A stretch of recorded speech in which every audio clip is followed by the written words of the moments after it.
أم يحسدون الناس على ما آتاهم الله من فضله وأعتدنا للكافرين على ما آتاهم الله من فضله فقد آتينا آل إبراهيم الكتاب والحكمة وآتيناهم ملكا عظيما. اس سے پہلے جو مضمون چل رہا تھا وہ یہود کی طرف سے جو شرارتیں ہوئی تھی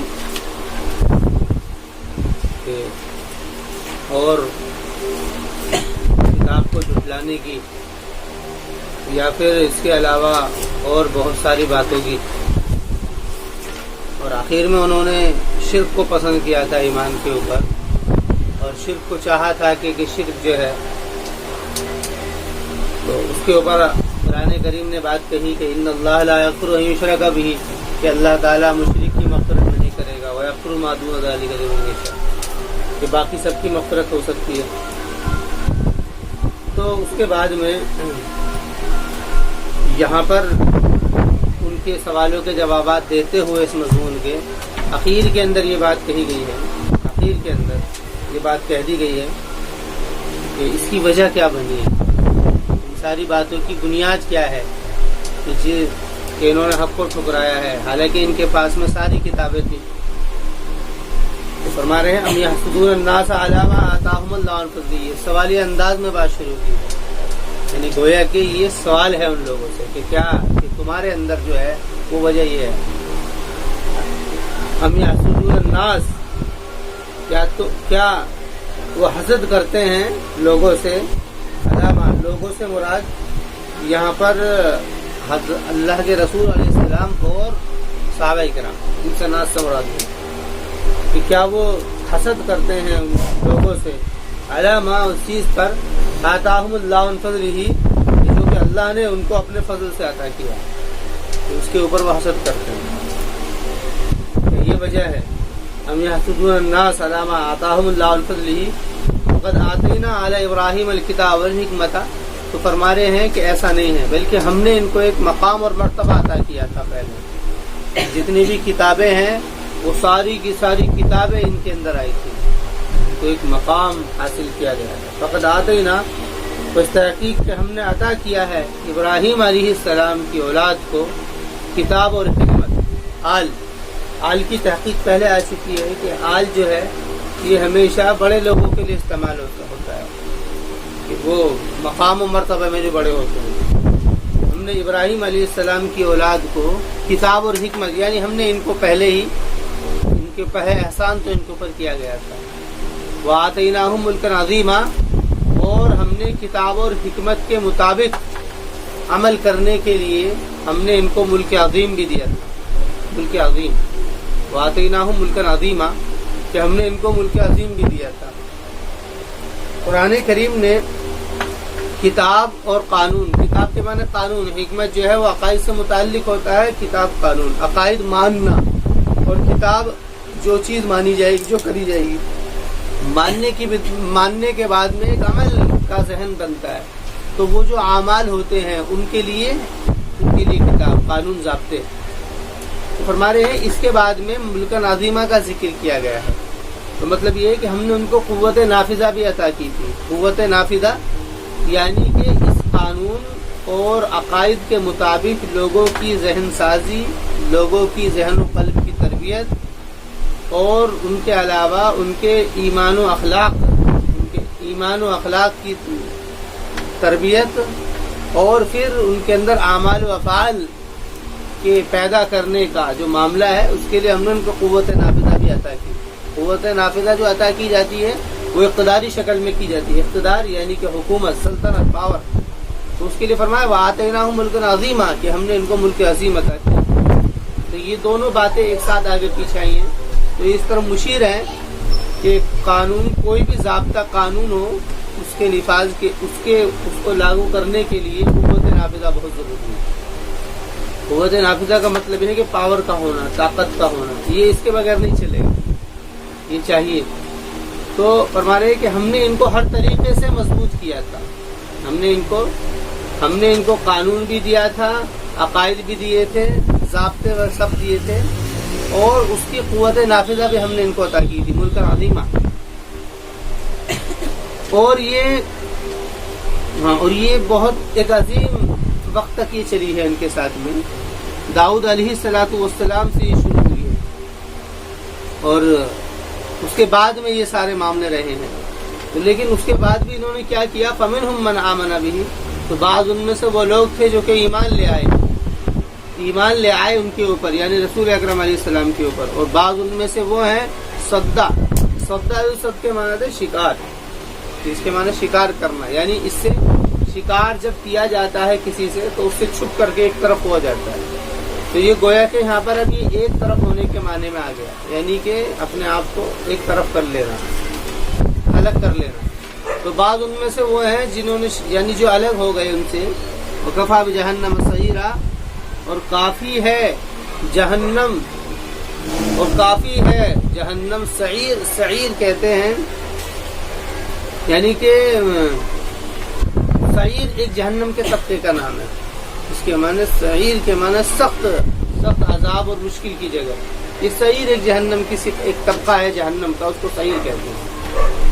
ان الذین کفروا بآیاتنا سوف نصلیہم نارا، وہ فرما رہے ہیں کہ انجام اس کے اندر یہ ہوگا کہ جنہوں نے کفر کر دیا ہماری آیتوں کا. یہاں سے یہود کو کہا گیا ہے کہ یہود، ان لوگوں نے کفر کیا ہے، کہ جن لوگوں نے کفر کر دیا ہے ہماری آیتوں کا. ان الذین کفروا بآیاتنا سوف نصلیہم نارا، کہ ہم عنقریب ان کو ڈال دیں گے نارا، آگ میں. ہم ان کو عنقریب آگ میں گھسا دیں گے. سلاسل سرور کہتے ہیں کسی کو گھسا دینا اندر، کہ ہم ان کو گھسا دیں گے آگ میں. کلما نضجت جلودہم، جب بھی نضجت، اس کے معنی آتے ہیں نضجن کے معنی آتے ہیں کسی چیز کا یعنی کہ حیثیت کا ختم ہو جانا. جب بھی ختم، اب یہاں پر کیونکہ آگ اس کا فاعل ہے جلود، تو یہاں پر جل جانا، کہ جب بھی جل جائے گی، ختم ہو جائیں گی ان کی کھالیں. بدلناہم جلودن، تو ہم بدل دیں گے ان کی کھالوں کو. یہاں پر قرآن کریم نے کھال کا لفظ دیا ہے، اور سائنٹیفک اعتبار سے یہ بات بھی طے ہے کہ انسان کے جو بدن میں درد ہوتا ہے وہ کھال کے کاٹنے سے ہوتا ہے. کھال اگر کٹے گی تو درد ہوگا، اندر اگر پہنچ جائیں گے تو درد نہیں ہوتا. جتنا درد کھال کے کٹنے سے ہوتا ہے اتنے اندر کے کٹنے سے نہیں ہوتا. تو اللہ رب العزت نے کھال کو اندر بدن کے اوپر ڈالا ہے. قوت لامسہ اس کے اندر ہے، یعنی چھو کر کے اس سے کوئی بھی چیز ٹچ ہوگی تو فوراً محسوس ہو جائے گی. کوئی کاٹ رہا ہے تو، کوئی گرم لگا رہا ہے تو، کوئی ٹھنڈی چیز لگا رہا ہے تو، ساری چیزیں محسوس کرتی ہیں. اس لیے قرآن کریم نے بات کہی ہے کہ ان کی تکلیف تاکہ برابر رہے، اس کے لیے ایسا نہیں ہے کہ ان کو جلنے دیا جائے گا، بلکہ کھال کے جلتے ہی دوبارہ کھال آ جائے گی. یہ یعنی کہ عذاب کی شدت کی طرف اشارہ ہے. نضجت جلودہم بدلناہم جلودا غیرہا لیذوقوا العذاب، تو یہاں پر اس کو واضح بھی کر دیا ہے تاکہ وہ چھکیں عذاب کو. ان اللہ کان عزیزا حکیما، کہ بے شک اللہ تعالیٰ زبردست حکمت والا ہے، عزیز اور حکیم. عزیز کی جس کی طاقت کے اندر کوئی نقص نہ ہو، اور حکیم جس کے فیصلے میں کوئی نقص نہ ہو. یعنی جو طاقت وہ استعمال کرے گا اس میں کوئی نقص نہیں ہوگا، تو اس کو فیل نہیں کر سکتا. اور جو اس نے یہ فیصلے کیے ہیں اس فیصلے میں بھی کوئی نقص نہیں ہے کہ بھائی ایسا کیوں کیا. والذین آمنوا وعملوا الصالحات، اب اس کے ساتھ میں ضد کے طور پر ایمان والوں کا ذکر کر دیا ہے. والذین آمنوا، اور ایمان والے اور جنہوں نے نیک عمل کیا ہے. سندخلہم جنات تجری من تحتہا الانہار، کہ ہم ان قریب داخل کریں گے ان کو ایسے باغات میں جس کے نیچے نہریں جاری ہوں گی. خالدین فیہا ابدا، اس میں ہمیشہ رہیں گے. لہم فیہا ازواج مطہرہ، ان کے لیے اس میں پاک بیویاں ہوں گی. وندخلہم ظلا ظلیلا، اور ہم داخل کر دیں گے ان کو ظل کہتے ہیں سایہ، ظلیل برابر.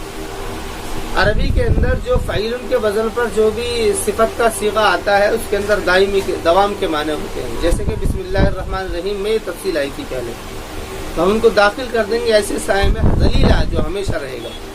ذلا ذلیلا یعنی جس کو سورج بھی نہیں منسوخ کر سکتا ہے. ان اللہ یأمرکم ان تؤدوا الامانات الی اہلھا، بے شک اللہ تعالیٰ تم کو حکم دیتا ہے اس بات کا کہ تم امانتوں کو ادا کر دو. امانت کہتے ہیں اس چیز کو جو کہ کسی کے پاس میں نگرانی کے لیے رکھی گئی تھی، حفاظت کے لیے اس کے پاس رکھی گئی ہو، اس کو جو ہے امانت کہتے ہیں. اس چیز کو وہ کوئی بات بھی ہو سکتی ہے، وہ شے بھی ہو سکتی ہے، اور وہ یعنی کہ وہ کیا بولتے ہیں اس کو، وہ مادہ بھی ہو سکتا ہے، اور اس کے علاوہ وہ کوئی حید بھی ہو سکتی ہے. قول اور فعل کچھ بھی ہو سکتا ہے، وہ کوئی چیز بھی ہو سکتی ہے.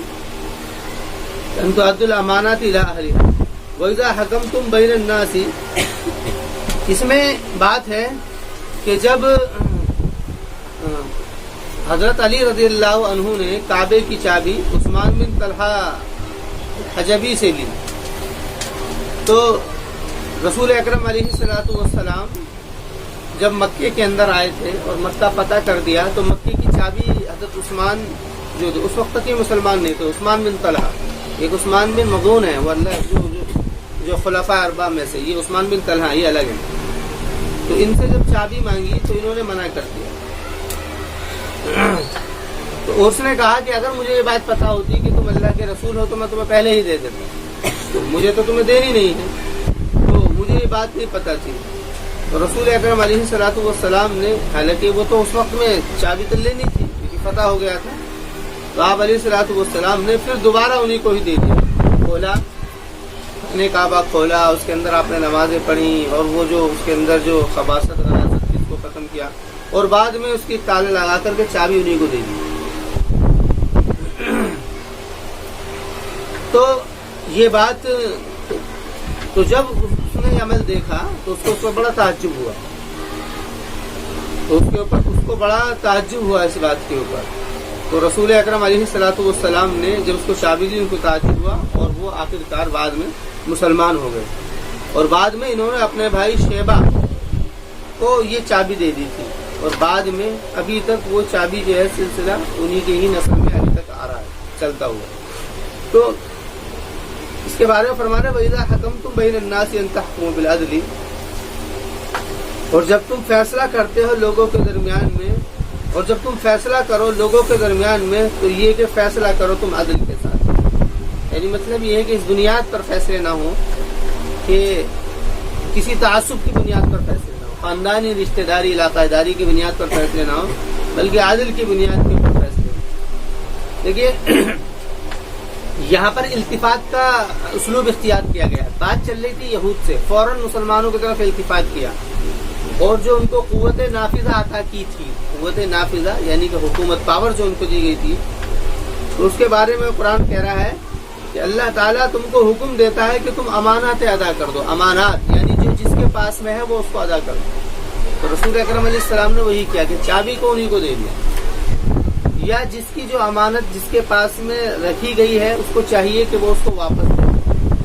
وَإِذَا حَكَمْتُمْ، اور جب فیصلہ کا مسئلہ آ جائے، فیصلے کا مسئلہ کہ جب فیصلے کی باری آ جائے اور فیصلہ کا معاملہ آنے لگے، تو یہ بات ہے کہ تحکموا بالعدل، کہ فیصلہ کریں وہ عدل کے ساتھ۔ عدل سے مراد یعنی کہ بڑے سکون اور اطمینان کے ساتھ میں، اور جو جس کا حق ہے، عدل کہتے ہیں برابری کرنے کو، عدل کہتے ہیں برابری کرنے کو، اور اسی کے مترادف ایک لفظ آتا ہے قسط، اس کے معنی آتے ہیں صاحب حق کو حق ادا کرنا، صاحب حق کو حق دینا، اور عدل کے معنی برابری کرنا۔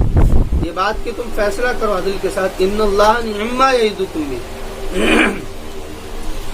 نعم یہ اصل میں نعمہ سے بنا ہے، نعمہ یعنی کہ اس کے معنی خوبی، نعم رجل کیا ہی اچھا آدمی ہے، نعم الکتاب کیا ہی اچھی کتاب ہے، نعمہ کے معنی اچھا، لیکن اب یہ تشدید کے ساتھ آیا نعم، تو اس کے اندر تشدید کے معنی سختی کے معنی ہیں، اور یہ حال، اور یہ کیا ہے، ان کی یہ جو ہے ان اللہ نعم، بے شک اللہ تعالی نعم اچھا ہے۔ یہاں پر یفصل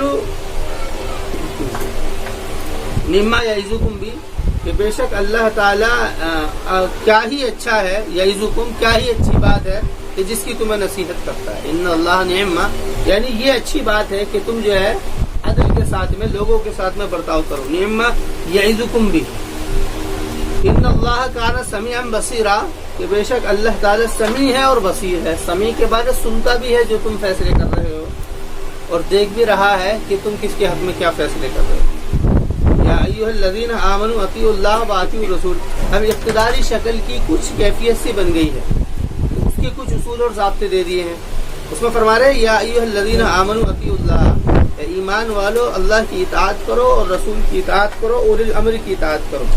یہاں پر اطاعت کے لیے دو صیغے استعمال کیے گئے ہیں، ایک تو اللہ کے متعلق اور ایک رسول کے متعلق، تو اس سے یہ بات اس نے واضح کر دی ہے کہ اطاعت کا جو حق اصلی ہے وہ اللہ اور اس کے رسول کے لیے ہے، کہ اللہ اور رسول کے لیے ہے جو اصلی حق ہے، جس میں کہ رسول کی اطاعت کی جائے گی، تو اللہ اور اس کی رسول کی اطاعت کی جائے۔ اچھا، بعد والا جو لفظ ہے وہ اولی الامر کو عطف کے ساتھ میں ذکر کیا ہے، تو فرما رہے کہ بنیادی حیثیت تو ان کی ہے، اللہ اور اس کے رسول کی، ان کی حیثیت ان کے ان سے متعلق ہو کر کے ہے۔ اولی الامر سے مراد وہ صاحب اقتدار بھی ہو سکتے ہیں اور وہ صاحب ارباب حل و عقد بھی ہو سکتے ہیں، لیکن اس کے اندر یہ ضابطہ دے دیا گیا ہے کہ مسلمانوں کے لیے لازم یہ ہے کہ اب اگر وہ شریعت کے کسی بھی عمل کی اگر وہ اطاعت کریں گے جو کہ اللہ اور اس کے رسول کے متعلقات میں ہو، تو اس میں اطاعت اس شخص کی جائے گی جو کہ مسلم ہو۔ لیکن اگر ملک کے اندر ہے یا کسی ادارے کے اندر بندھے ہوئے ہیں تو وہاں پر اس کے ادارے کی حیثیت سے، ملک کی حیثیت سے وہ بات مانی جائے گی، لیکن شریعت کی اتباع جب کی جائے گی تو اس میں ان کے اندر ان کا حکمراں کا مسلمان ہونا ضروری ہے۔ اطیعوا اللہ و اطیعوا الرسول و اولی الامر منکم، تو اس لیے یہاں پر یہ بات آمنو سے خطاب کی کہ ایمان والو، کہ تمہیں چاہیے کہ تم، کیونکہ منکم کا جو ہے یہ منکم جو متعلق ہے اس نے اس طرف وضاحت کی ہے کہ مسلمانوں کے اوپر اطاعت اللہ اور اس کے رسول کی جو ریگارڈنگ جتنے بھی اعمال ہیں یا جتنے بھی احکامات ہیں ان کے اطاعت کے لیے ان کے بیچ میں اگر کوئی ذریعہ، کوئی حاکم مسلمان ہو رہا ہے تو ہے، اور اگر نہیں ہے تو اس کی اطاعت پھر ضروری نہیں ہے۔ لیکن اگر ملک کے اندر ہے یا کسی ادارے کے اندر بندھا ہوا ہے تو اس کی حیثیت سے مانا جائے گا۔ ایمان کی بنیاد یعنی اس کے اوپر نہیں کرا، مثلا ایک آدمی نماز پڑھ رہا ہے، وہ کس لیے پڑھ رہا ہے؟ اللہ کے حکم کی وجہ سے۔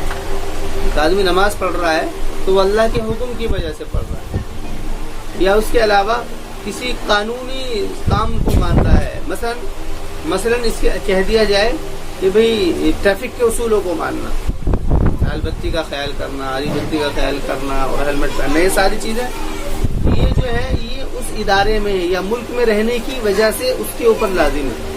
لیکن اگر کوئی بھی حکمراں اس کو نماز کا حکم کرے یا پھر کوئی ایسی قانون سازی کرے جو کہ شریعت کے اندر ہے اور حکمراں کیا ہے غیر مسلم ہو، تو اس کی اس حیثیت سے بات نہیں مانی جائے گی۔ ہاں اگر اس نے کچھ اور ضابطے بنائے ہیں، جیسے کہ جمہوری نظام میں بہت سارے ضابطے بنے ہوئے ہیں، ہر نظام میں وہ بنے ہوئے ہیں، تو ان ساری باتوں کو مانا جائے گا کیونکہ اس ادارے کے اندر ہے، اس کے اندر ہے۔ یہاں پر شریعت کے احکامات مراد ہیں بس۔ ان اللہ واولی الامر منکم، اچھا اولی الامر سے کون مراد ہے؟ یہاں پر ذکر ہے اطیعوا اللہ و اطیعوا الرسول۔ یہاں پر جس وقت میں آیت کی جا رہی ہے اس وقت میں اولی الامر سے وہ لوگ مراد تھے کہ جن کو رسول اکرم علیہ الصلوۃ والسلام نے اپنی طرف سے کسی کو گورنر یا اپنے پاس سے کسی کو کسی علاقے کا رہنما بنا کر کے بھیجا تھا، یعنی کہ سیاسی اعتبار سے جس کو رہنما بنا کر کے بھیجا گیا تھا۔ ایک بات تو یہ ہے۔ دوسری بات ہے کہ اطاعت کی جو اولی الامر کی جو اطاعت کی جائے گی وہ سیاسی معاملے میں کی جائے گی، سیاسی پولیٹیکل لائن، یعنی کہ سیاسی اعتبار سے، کیونکہ سیاست کے اندر کیا ہے، اسلام کا جتنا بھی نظام ہے، ایک ہے نظام کہتے ہیں مسلمانوں کے 24 گھنٹے کا نظام، چاہے وہ سماجی ہو، لوگوں کی خدمت کرنے کے اعتبار سے ہو، یا اس کے علاوہ معاشرتی ہو، لوگوں کے رہن سہن کے اعتبار سے ہو، چاہے وہ دینی ہو، اعمال و افعال کے اعتبار سے ہو، چاہے اس کے وسیلہ سیاسی ہو، پولیٹیکل۔ تو ان ساری چیزوں کے اندر جس کو رہنما بنایا جاتا ہے، جس کو خلیفہ کہا جائے یا اس کے علاوہ کوئی دوسرا لفظ جس کو کہا جائے، کہ وہ اگر ہے تو اس کی اطاعت کا حکم ہے۔ کوئی آدمی کسی ادارے کے اندر حکمراں بن گیا، مثلا کہ کسی نے کوئی کام شروع کیا، کوئی دینی مہم اس نے شروع کی، تو دینی مہم کے اندر مثلا کہ جیسے کہ ایک تبلیغ کا نظام ہے جو چل رہا ہے، اس کے علاوہ مدارس کا تعلیم کا نظام ہے، اس کے علاوہ اصلاحی اور بہت ساری تحریکیں ہیں جو کام کر رہی ہیں۔ ان تحریکات کے اندر کام کرنے والوں کی اطاعت کی جائے گی، لیکن اس کے اندر وہ لازمی حکم کہ اس کی وجہ سے، نہ ماننے کی وجہ سے بہت سارے اللہ تعالیٰ کے وہ وعید کے اندر داخل ہو جائے، وہ نہیں ہوگا۔ وہاں پر وہ اس حیثیت سے وہ ایک امیر ہے، ایک بات کہہ رہا، اس کی مانی جائے گی، دیکھا جائے گا، سمجھا جائے گا، لیکن اس کے نہ ماننے کی وجہ سے وہ گنہگار ہو جائے یا اس کے نہ ماننے کی وجہ سے وہ اللہ تعالیٰ کی وعید کی زد میں آ جائے، ایسا کچھ نہیں ہے۔ یہاں پر اولی الامر سے وہی لوگ مخاطب ہیں، وہی مراد ہیں جو کہ سیاسی اعتبار سے پورے نظام کے جو عمرا، پورے نظام کو لے کر کے جو گائیڈ، پورے نظام کو گائیڈ کرنے والے ہوں. تو یہ بات ہے. تو اس لیے یہاں پر یہ بات کہی گئی ہے اطیعوا اللہ واطیعوا الرسول واولی الامر منکم فإن تنازعتم فی شیء، پھر اگر تم فإن تنازعتم فی شیء، کیونکہ یہاں پر جو ہے مسلمانوں کی اجتماعیت کو خطاب ہے، اجتماعیت کو.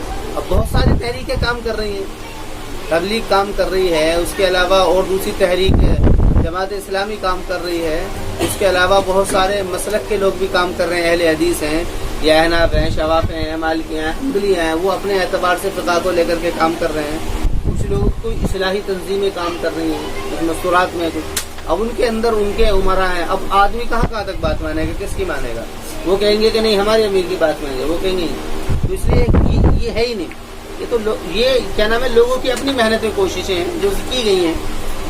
یہاں پر اطاعت کا جو حکم ہے وہ اسی کے لیے ہے جس کو پولیٹیکل لائن سے، سیاسی لائن سے، جس کو ہمارا مسلمانوں کی طرف سے منتخب کیا گیا. وَأُولِي الْأَمْرِ مِنْكُمْ فَإِن تَنَازَعْتُمْ فِي شَيْءٍ، فرمانے کہ پھر اگر تم میں اختلاف ہو جائے کسی چیز میں، تنازع اس کے معنی ہے نزاع، جھگڑا ہونا کسی چیز میں، فَرُدُّوهُ إِلَى اللَّهِ وَالرَّسُولِ، تو پھر اب کیا کیا جائے گا؟ تو فرما رہے کہ اب اگر کسی بات میں کوئی اختلاف ہو گیا تو اس کو اللہ اور اس کے رسول کی طرف لوٹایا جائے. یعنی دیکھا جائے گا کہ اس میں اللہ اور اس کے رسول نے کیا حکم دیا ہے. فَرُدُّوهُ إِلَى اللَّهِ وَالرَّسُولِ إِن كُنتُمْ تُؤْمِنُونَ بِاللَّهِ وَالْيَوْمِ الْآخِرِ، کہ اگر تم ایمان لاتے ہو اللہ پر اور قیامت کے دن، تو اس میں اللہ اور اس کے رسول کا کیا ضابطہ ہے اس کو دیکھا جائے گا. إِن كُنتُمْ تُؤْمِنُونَ بِاللَّهِ وَالْيَوْمِ الْآخِرِ ذَلِكَ خَيْرٌ وَأَحْسَنُ تَأْوِيلًا، کہ یہ بہتر ہے، یعنی یہ بات بہتر ہے اور یہ بہترین تعویل ہے. اولا یعبد تعویل کے معنی ہے پلٹنا، اس کے معنی ہے پلٹنا. اور اب کہتے ہیں کہ بھئی اس چیز کی تعویل کرو، اس چیز کی تعویل کرو. اس تعویل کا مطلب سمجھنا، کیونکہ اس کے اندر جو اس کا مقصود ہے، کسی بات کا جو مقصود ہے، یعنی کہ اس کا جو اصلی جو مغز ہے اس کی طرف بات سمجھائی جاتی ہے. یعنی اس میں گویا کہ اس کی طرف، اصل مقصود کی طرف پلٹنا ہوتا ہے. یہ بات مفہوم ہے اس کا، اس کی طرف پلٹنا ہوتا ہے، اس لیے اس کو بھی تعویل کہتے ہیں. ورنہ اس سے لفظی معنی پلٹنا. ذالک خیر، فرما رہے کہ بہتر ہے اور بہترین تعویل ہے. یعنی اگر پلٹنے اگر کہیں جائے، یہاں پر یہ اپنے لفظی معنی میں استعمال ہوا ہے کہ اگر کوئی ایسی چیز ہے کہ جہاں پر آدمی پلٹ کر کے جا سکتا ہے اور سمجھ سکتا ہے، مدد لے سکتا ہے، تو وہ اللہ اور اس کے رسول ہے. ذالک خیر وأحسن تأویلا. کہ یہ اس کے بارے میں بات یہ ہے، روایات میں جو بات ملتی ہے کہ یہودی اور منافق کی کسی بات میں ایک جھگڑا ہو گیا، کوئی معاملہ ہو گیا کسی بات میں، یہودی اور منافق. تو منافق نے کعب بن اشرف کو بلایا تاکہ وہ فیصلہ کرے ان کے درمیان. منافق نے کہا کعب بن اشرف سے میں کعب بن اشرف جو تھا، یہ منافق کے اندر اس کی حیثیت بڑی تھی. منافقین کے یہاں پر وہ اس کو مانتے تھے، اس کو سمجھتے تھے. منافق کے یہاں پر تو کعب بن اشرف کو جب بلایا تو اس نے بلایا، اور یہودی نے رسول اکرم علیہ الصلوۃ والسلام کو بلایا. یہ دونوں گئے تو فیصلہ جو ہوا وہ یہودی کے حق میں ہوا. مطلب کہ منافق نے جو تھا، وہ جو منافق تھا اس نے اس کا کچھ سامان ہڑپ رکھا تھا، تو یہودی کے لیے فیصلہ ہوا. تو منافق اس پر راضی نہیں ہوا. اس نے کہا کہ بھئی عمر کے پاس میں جا کر کے اس بات کا فیصلہ کرا. تو یہودی نے جا کر کے یہ بات کہہ دی کہ بھئی ہمارے بارے میں فیصلہ رسول اکرم علیہ السلام کر چکے ہیں. تو منافق سے حضرت عمر نے پوچھا کہ کیا ایسا ہو چکا ہے؟ اس نے کہا کہ جی ہو تو چکا ہے، مگر وہ تو بات صحیح نہیں تھی، بات سمجھی نہیں. اس نے بہت ساری باتیں کی. حضرت عمر نے کہا کہ رکو.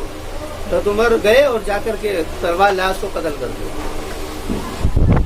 وہ قتل کر دیا. یعنی کہ مطلب یہ ہے کہ اب کہ وہ ان کی حیثیت یہ تھی کہ اب اگر رسول اکرم علیہ السلام نے کی چیز کا فیصلہ کر دیا تو وہی مانا جائے گا. أَلَمْ تَرَ إِلَى الَّذِينَ يَزْعُمُونَ أَنَّهُمْ آمَنُوا بِمَا أُنزِلَ إِلَيْكَ، تو اسی طرف اشارہ ہے. کیا نہیں دیکھا تو نے، یعنی کہ طرح کا جو یہ اصطلاح ہے یہ ہر ایک سے الگ الگ خطاب کے لیے ہوتی ہے. کیا نہیں دیکھا اپنے ان لوگوں کی طرف یزعمون انہم آمنوا، کہ جو گمان کرتے ہیں اس بات کا کہ وہ ایمان والے ہیں. زعم کہتے ہیں گمان کرنا، یعنی کہ اپنے بارے میں کوئی خیالی پلاؤ پلانا، کہ اپنے کو کچھ سمجھنا. یزعمون انہم آمنوا بما انزل الیک، اس چیز کی وجہ سے جو کہ ان کے اوپر تمہارے اوپر نازل کیا گیا ہے. وما انزل الیک، اور اس چیز پر بھی جو کہ من قبل کا تم سے پہلے نازل ہوا ہے. یریدون ان یتحاکموا، یعنی کہ وہ لوگ اپنے بارے میں تو یہ گمان کرتے ہیں، یعنی اپنے بارے میں گمان کرنے کا مراد یہ ہے کہ یہ اس بات کو ظاہر کرتے ہیں۔ زعم کے اندر جو ہے ایک اظہار کی بھی کیفیت ہوتی ہے، اپنے بارے میں کچھ سمجھنا اس کو ظاہر کرنے کے لیے۔ دیکھا نا کہ یہ اپنے آپ میں بہت بڑا سمجھتا ہے، یہ اپنے آپ کو بہت بڑا سمجھتا ہے۔ تو بڑا لوگوں نے کیسے پہچانا؟ لوگوں نے ایسے پہچانا کہ وہ اس کو ظاہر کرتا ہے، بڑھیا داڑھی ٹوپی لگا کر گھومتا ہے، دینی لائن سے اپنے اعتبار کو بتانے کے لیے اور اپنے اعتبار کو اخلاقی اعتبار سے اچھا بتانے کے لیے گلی محلے میں سلام کرتا ہے، لیکن تنہائی میں دیکھا جائے تو گھر میں بڑا ظلم کرتا ہے۔ تو اسی طریقے یہ زعم کا لفظ اسی طریقے سے استعمال، یعنی جو کہ حقیقت میں نہ ہو لیکن اپنے آپ کو یوں سمجھے، یعنی وہ لوگوں سے کہے نا لیکن اپنے آپ کو سمجھتا ہو اور اس کی سمجھ ایسی جگہ پر اختیار کرتا ہو جہاں پر اس کا اظہار ہو۔ یہ ساری چیزیں اس کے اندر ساری چیزیں ایڈ ہیں۔ یزعمون انہم آمنوا بما انزل الیک وما انزل من قبلک، اب ان کے حال بتا رہے ہیں۔ یریدون و یریدون، یہاں پر واو اگر حالیہ لے لیا جائے یا پھر یریدون بھی، یہاں پر ذوالحال حال کی ترکیب ہوگی تو ترجمہ یہ ہوگا حال یہ ہے کہ وہ ارادہ کرتے اس بات کا کہ وہ فیصلہ کرائیں طاغوت کی طرف۔ یریدون ان یتحاکموا الی الطاغوت، کہ وہ ارادہ کرتے ہیں کہ وہ فیصلہ کرائیں طاغوت کی طرف۔ وقد امروا ان یکفروا بھی، اور تحقیق کہ ان کو حکم دیا گیا ہے اس بات کا کہ وہ کفر کریں ان کے ساتھ میں، یعنی ان کو یہ ارادہ کیا گیا تھا کہ کفر کریں، یعنی کہ اس کو چھوڑ دیں، طاغوت کی طرف اپنے فیصلے کو اور اپنے قانون کو نہ لے کر کے جائیں۔ یرید الشیطان، اب یہاں پر واو حال ہے، اور حال یہ ہے یعنی ان کا تو حال یہ ہے کہ یہ ارادہ کرتے ہیں کہ فیصلے کرائیں، اور شیطان کا حال یہ ہے کہ وہ ان کو گمراہ کرنا چاہتا ہے، ضلالا بعیدا، دور کی گمراہ، یعنی اس طریقے سے جو یہ کام کرتے ہیں یہ شیطان یہ چاہتا ہے۔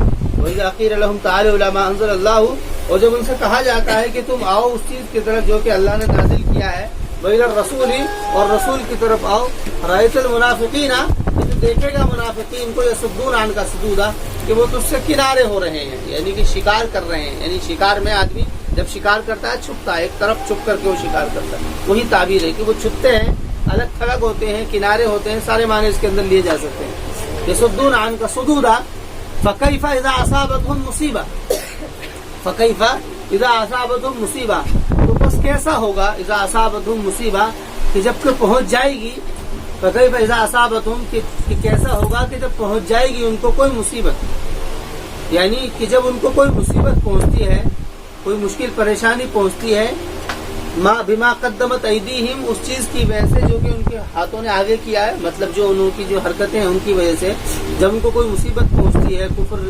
عصیان کی، ثم جاؤک، پھر وہ آتے ہیں تیرے پاس میں، یحلفون باللہ، تو مطلب کیا کرتے ہیں، پھر وہ قسمیں کھاتے ہیں، یحلفون باللہ، اللہ کی قسمیں کھاتے ہیں، ثم یحلفون باللہ ما اردنا، کہ پھر وہ قسمیں کھاتے ہیں، یحلفون باللہ، اللہ کی قسمیں کھاتے ہیں، الا احسان و توفیقا، کہ نہیں، یعنی وہ یہ کہتے ہیں ما اردنا، کہ ہم نے تو اس کا ارادہ نہیں کیا تھا، یعنی یہ جو ہمارے ساتھ میں کوئی معاملہ ہو گیا ہے کہ ہم نے اس کا ارادہ نہیں کیا تھا، الا احسان و توفیقا، سوائے احسان اور توفیق کے، یعنی کہ ہمارا ارادہ تو یہ تھا کہ احسان کہتے ہیں اچھا معاملہ کرنا، یعنی کہ وہی اپنے بارے میں کہتے تھے کہ یہ جو ہم تو دوہرا رویہ اختیار کرتے ہیں کہ تمہارے پاس میں بھی آ کر کے ہم مسلمان ہیں اور ان کے پاس جا کر کے بھی ہم کیا ہیں، ان کے پاس جا کر بھی ہم لوگ اپنے انہی کے، یعنی کہ انہی کی بات کو کہتے ہیں، یہ جو ہمارا رویہ ہے اس کا مطلب یہ ہے تاکہ لوگ جو ہے ملے جلے رہیں، ہم دشمنی نہیں چاہتے، ہم تو صرف یہ چاہتے ہیں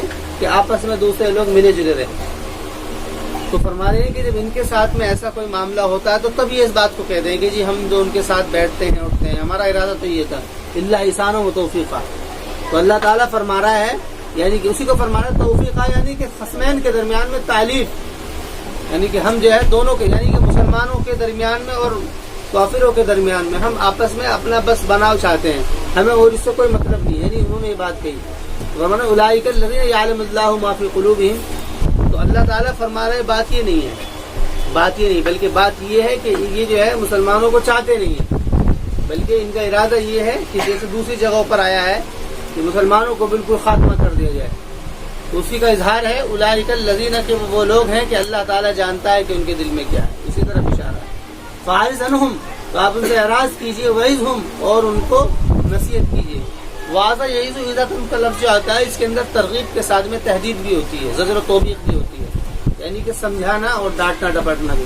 وقل لہم فی انفسہم، اور کہو آپ ان کے لیے، وقل لہم، اور کہو تم ان کے لیے ان کے شان میں یعنی ان کے حق میں، قولا بلیغا، ایک ایسی بات جو کہ بلیغ ہو۔ بلیغ کا مطلب کیا ہے؟ لگی لپٹی بات نہ ہو، قولا بلیغ کہتے ہیں جو کہ بالکل واضح بات ہو، یعنی ایسی بات نہ ہو کہ جو لگی لپٹی ہو، یعنی کہ یہاں پر ان لوگوں کے حق میں کہا ہے، منافقین کے حق میں، یعنی تم ان سے ایسا مت کہو، کوئی ایسی بات مت کہو کہ جس میں لگی لپٹی، جس کو کہتے ہیں چکنی چپڑی بات، سیدھی سیدھی بات کہو کہ ایمان والوں کے لیے اللہ کا یہ ضابطہ ہے اور کافرین کے لیے یہ ضابطہ ہے، سیدھی سیدھی بات کہنا۔ وقل لهم في انفسهم قولا بلیغا وما ارسلنا من رسول۔ اب یہاں پر اس طرف وضاحت کی گئی ہے کہ رسول کا مقصد کیا ہے، کہ رسول کا مقصد یہ نہیں ہے کہ صرف اسے عقیدت کا اظہار کیا جائے یا اسے تعلق خاطر کا اظہار کیا جائے، بلکہ رسول کا مقصد یہ ہے کہ اس کی اطاعت کی جائے۔ یہ بات بہت زیادہ سمجھنے کی ہے۔ رسول اکرم علیہ السلام سے عقیدت کا اظہار بھی کیا جائے گا اور اطاعت کا مطلب ان کے حکموں کو بھی مانا جائے گا۔ اب لیکن حالت کیا ہے؟ اطاعت کی طرف نہیں ہے، عقیدت کی طرف ہے۔ وہاں پر بھی یہی بات ہے، عقیدت کا اظہار کیا کرتے تھے، آتے تھے قسمیں کھاتے تھے کہ جی ہم نے تو بس یہ چاہا تھا، ہم تو یہ چاہ رہے ہیں کہ تاکہ تمہارے اور ان کے درمیان میں آپس میں کوئی بھی اختلاف نہ رہے، بلکہ مسلمان اور وہ لوگ جو ہیں بالکل ایک دم مل جل کر کے رہیں۔ ہمارا تو ارادہ یہ ہے، یعنی وہ یہ کہتے تھے نا کہ بھئی ان کے پاس بھی بیٹھ رہے ہیں، ان کے پاس بھی بیٹھ رہے ہیں، ہم تو بس یہ چاہ رہے ہیں، وہ اس بات کو کہتے تھے۔ حالانکہ ان کی حقیقت حال کو قرآن کریم نے واضح کر دیا کہ ان کا حقیقت یہ نہیں ہے، بلکہ ان کا ارادہ تو یہ ہے، ان کو دشمنی ہے اسلام سے۔ اب یہاں پر فرمایا ہے کہ بھئی عقیدت مقصد نہیں ہے رسول کی جو ہے عقیدت مقصد نہیں ہے۔ عقیدت مقصود کیا ہے؟ مقصود جو ہے وہ عقیدت کے ساتھ ساتھ میں اطاعت ہے، اور اصل کیا ہے؟ اطاعت ہے۔ اطاعت کا مطلب ہے کہ ان کے حکموں کو مانا جائے، رسول کی طرح ٹوپی لگا لینا، رسول کی طرح کپڑے پہن لینا، رسول کی طرح ان کے وہ آنے جانے پر خوشی منا لینا، فرمایا یہ مقصد نہیں ہے، یا ان سے جن بات کو خوشی ہو ان کے سامنے کہہ دینا، اور بعد میں جو ان کی اطاعت ہے، جو انہوں نے کیا ہے، جو انہوں نے کرا ہے، وہ ساری چیزیں تو فرمایا جیسے کہ یعنی کہ نبی کے نام پر تو ساری چیزیں قربان، اور ان کے کام کے اوپر آدمی اپنے بالکل دامن بچا لے، تو یہ اسی طرف اشارہ ہے۔ فرمایا ما ارسلنا من رسول، اور ہم نے نہیں بھیجا ہے کوئی رسول الا لیطاع باذن اللہ، مگر یہ تاکہ اطاعت کر لی جائے اللہ تعالیٰ کے حکم سے۔ اطاعت یعنی اطاعت کے لیے ہم نے بھیجا ہے، الا لیطاع باذن اللہ۔ اور فرما رہے ہیں کہ یہ اللہ ہی کے حکم سے ہوتا ہے، رسول کی جو باتیں مانی جاتی ہیں وہ اللہ ہی کے حکم سے، یعنی جو اللہ نے جو حکم دیا ہے وہی سارے کام ہوتے ہیں، الا لیطاع باذن اللہ۔ ولو انہم ظلموا انفسہم، اور اگر بے شک وہ لوگ کہ جبکہ انہوں نے ظلم کیا اپنے اوپر، جاؤ کا وہ آتے ہیں آپ کے پاس میں، فاستغفروا اللہ واستغفر لهم الرسول، تو وہ معافی مانگتے ہیں اللہ سے اور ان کے لیے فاستغفروا اللہ، یعنی یہاں پر حکم ہے رسول کو، یعنی کہ اگر ایسا ہو جائے تو تم ان کے لیے معافی مانگو اللہ تعالیٰ سے، یعنی ان منافقین کے لیے۔ مطلب یہ نہیں ہے کہ ان کے ساتھ میں تم ان کے ساتھ میں یہ سمجھ کر کے ان کو ایک طرف رکھو، ان کو اپنے پاس میں رکھو۔ فاستغفروا اللہ، تو اللہ سے استغفار بھی کرو ان کے لیے، واستغفر لهم الرسول، اور استغفار کیا ان کے لیے رسول نے، لبدل اللہ توابا رحیما۔ نہیں، یہ بات الگ ہو گئی۔ بات یہ ہے کہ جب وہ آئیں کہ جنہوں نے ظلم کیا اپنے آپ پر تاکہ وہ آپ کے پاس میں آئیں، تو فاستغفروا، تو اللہ تعالیٰ فرما رہا ہے تو مانا تو وہ استغفار کرتے اللہ سے اور استغفار کرتا ان کے لیے رسول، تو یقیناً وہ پاتے اللہ کو تواب الرحیم، یعنی یہ فرماتے کہ اگر وہ آ کر کے اپنی حقیقت حال کو ذکر کر کے اور ساری چیزوں سے معافی تلافی کر لیتے تو اللہ تعالیٰ کو یہ معاف کرنے والا پاتے۔ لبدل اللہ تواب الرحیم۔ فلا وربک لا یؤمنون حتی یحکموک فیما شجر بینہم، فلا پس نہیں، لا ربی کا، لا کسی بات کے انکار کے لیے آتا ہے، بالکل لا وربی کا، یہ مطلب بات کی یعنی بات کی تاکید کے لیے، لا اس کے اندر بالکل منع کر دیا، نہیں کچھ بھی نہیں، وربی کا واو قسمیہ ہے، یعنی کہ کچھ بھی نہیں ہے خدا کی قسم، کہتے ہیں نا کہ بھائی کچھ بھی نہیں ہے خدا کی قسم، بات ہی ہے، ایسا کچھ بھی نہیں ہے، اللہ کی قسم معاملہ ایسا ہے، ایسا ہم بھی بولتے ہیں، وہی تعبیر ہے۔ فلا پس نہیں ہے تیرے رب کی قسم، لا یؤمنون کہ وہ نہیں ایمان لا سکتے ہیں، حتی یحکموک فیما شجر بینہم، یہاں تک کہ وہ فیصلہ کر دے تیرے بارے میں اپنے درمیان میں، ثم لا یجدوا فی انفسہم، پھر نہ وہ پائیں اپنے دلوں میں کوئی حرج۔ مطلب یہ ہے کہ مومن ہونے کے لیے جو معیار قائم کیا ہے، اطاعت کا جو معیار قائم کیا ہے، رسول کی اطاعت کا معیار یہ قائم کیا ہے کہ جب تک ان کی ہر ایک اپنے سارے اختلافات میں اور اپنے ہر ایک فیصلے کے اندر، سیاسی ہو، سماجی ہو، معاشرتی ہو، کوئی بھی مسئلہ ہو، ان سارے معاملوں میں جب تک آدمی رسول کی بات کو قول فیصل نہیں مان لے گا، اس وقت تک وہ مومن نہیں ہو سکتا۔ تو اسی کو فرمایا لا یؤمنون، کہ وہ مومن نہیں ہو سکتے ہیں یہاں تک کہ وہ فیصلہ کروائیں اس سے اپنے درمیان میں، اور پھر وہ نہ پائیں اپنے بارے میں کوئی حرج، یعنی بالکل بھی جو فیصلہ کر دیا ٹھیک ہے جی، جب تک وہ مسلمان نہیں ہو سکتے۔ یہاں پر یہود کے اوپر تنبیہ ہے، لیکن اس سے مراد جو ہے، اس کا جو ہے مراد جو ہے عام ہے، یعنی سب کے لیے ہے۔ مما قضیت، اس چیز میں جو کہ تو نے فیصلہ کیا، ویسلموا تسلیما، اور وہ سپرد کر دے، سپرد کرنا، حوالے کر دینا، یعنی اپنے آپ کو بالکل رسول کے حوالے کر دینا۔ یہ یہاں پر اطاعت کو یہاں پر ذکر کیا ہے، یعنی اطاعت کیسے کی جائے گی۔ اطاعت کے بارے میں آتے ہیں کہ بھئی رسول اس لیے بھیجا گیا ہے تاکہ اس کی اطاعت کی جائے، رسول اس لیے بھیجا جاتا ہے تاکہ اس کی اطاعت کی جائے، لیکن اطاعت کا طریقہ کیا ہے؟ تو اطاعت کے طریقے کو اول اور آخر ایک بات سے ہی کہا کہ بالکل بھی دل کے اندر ذرہ برابر بھی شک شبہ نہ ہو، حرج نہ ہو کہ بھئی ایسا ہوتا تو صحیح رہتا، بالکل نہ ہو۔ حرج مما قضیت ویسلموا تسلیما، پہلا تو یہ ہے کہ دل میں حرج نہ پائے۔ دونوں چیزوں کو کہا ہے، ایک انسان کی اندرونی کیفیت ہوتی ہے، ایک اس کی ظاہری کیفیت ہوتی ہے۔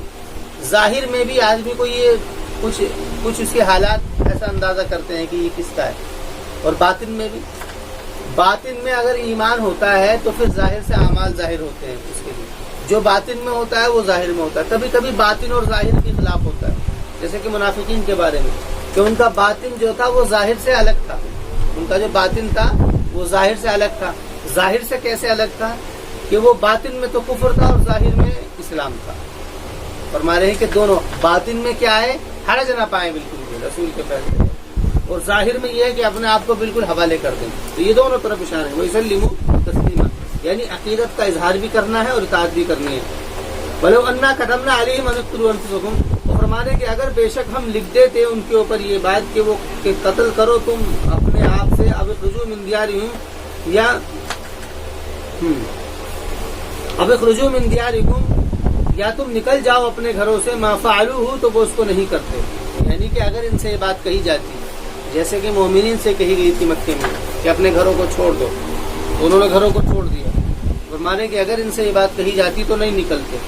گویا کہ یہاں پر یعنی کہ ایمان اور کفر کے درمیان کے فرق کو واضح کیا ہے کہ ایمان اور کفر کے درمیان کا فرق کیا ہے، اس کی وضاحت کی گئی ہے۔ ایمان اور کفر کے درمیان کا فرق کیا ہے، تو وہ ایمان اور کفر کے درمیان کے فرق کو جو ہے وہ اس انداز میں واضح کیا ہے۔ وہ کیا ہے؟ ایک تو قتال اور ایک ہجرت، جہاد اور ہجرت، یہ دو معیار قائم کیے گئے۔ یعنی اگر یہ دیکھنا ہو کہ یہ حقیقی مومن ہے یا اس کے اندر کچھ نقص ہے، تو یہ دو حکم دے دیے گئے۔ جو ان دو حکم کے اوپر اتر گیا وہ سمجھ لو حقیقی مومن۔ کہ جان کو لگا دینا یہ بڑا مسئلہ ہے، یہ آدمی جب ہی لگاتا ہے جب اس کے اوپر اس کو پورا کامل یقین ہو، اس کو جب پورا کامل یقین ہو کہ ہاں بھائی مجھے اس چیز سے فائدہ ہے، جب ہی جان کو لگاتا ہے، ورنہ جان تو بڑی قیمتی ہے۔ جب کسی کی کوئی عظمت جس کی دل میں ہو، اس کی محبت دل کے اندر ہو، اس کے لیے آدمی جان لگا دیتا ہے، لیکن اگر کسی سے تعلق ہلکا ہو اور محبت اندر نہ ہو تو اس کے لیے آدمی جان کی بازی نہیں لگاتا۔ اور اسی طریقے سے گھروں کا چھوڑنا، گھروں سے مراد گھر کا چھوڑنا بڑا مسئلہ ہوتا ہے، کیونکہ وہاں اس کی یادیں جڑی رہتی ہیں، وہ اس کی محنت ہے، وہ علاقہ ہے اس کا، وہ وہاں سے چھوڑنا بڑا مشکل ہوتا ہے۔ تو یہ بڑا مسئلہ ہے۔ جہاد، قتال اور ہجرت، یہ دونوں معیار بنائے ہیں، معیار یعنی کہ علامت، اسی کو فرمایا ہے۔